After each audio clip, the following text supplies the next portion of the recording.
प्रेममय श्री श्री ठाकुर अनुकूल चंद्रंकर श्रीहस्त लिखित सत्यानुसरण ग्रंथर ओडिया अनुवाद पाठ। आदर्शंक ठारे गभीर विश्वास नथिले निष्ठा भी आसेना, भक्ति भी आसेना। आ भक्ति न हेले अनुभूति ही बा कौन हेबो, ज्ञान ही बा कौन हेबो, आउ से प्रचार ही बा करिबो कौन। श्री श्री बड़दा यार उत्तर रे कहिले, आदर्श माने धर्म, आदर्श माने इष्ट, जाको देखी हेबाकु चेष्टा करे से ही आदर्श। आदर्श माने जाको देखी मु तांको भली हेबाकु चेष्टा करे। जेपरि तनु भाई गीत शिखाए, तनु भाई को निर्देश अनुसार अभ्यास करी मु भी सेपरि गीत गाइबाकु चेष्टा करे। तनु भाई तेणु मोर गीत गाइबा क्षेत्र रे आदर्श। विश्वास, जेउ भाव विरुद्ध भाव द्वारा आहत बा अभिभूत हुए नहीं ताहा ही विश्वास।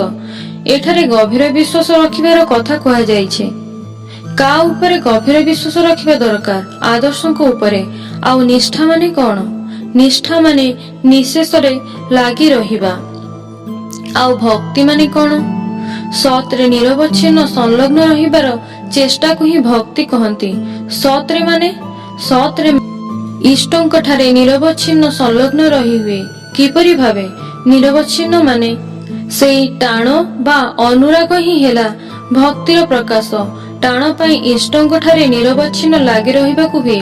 निरवच्छिन्न माने विच्छिन्न नुहे, जा कदापि छिंडिबनी, जा कोनोसी छेद पड़िबनी।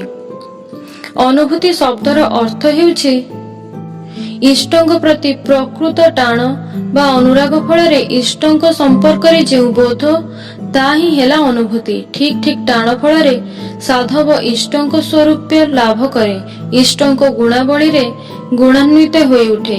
एही भली बोध ही हेला ज्ञान। प्रकृत ज्ञान हेले ही प्रकृत प्रचारक होइबे।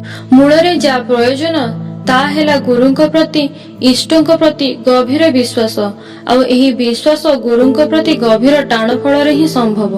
प्रकृत प्रचारकर जीवन रे थाए तार गुरु बा इष्टंक प्रति सुतीव्र टाण।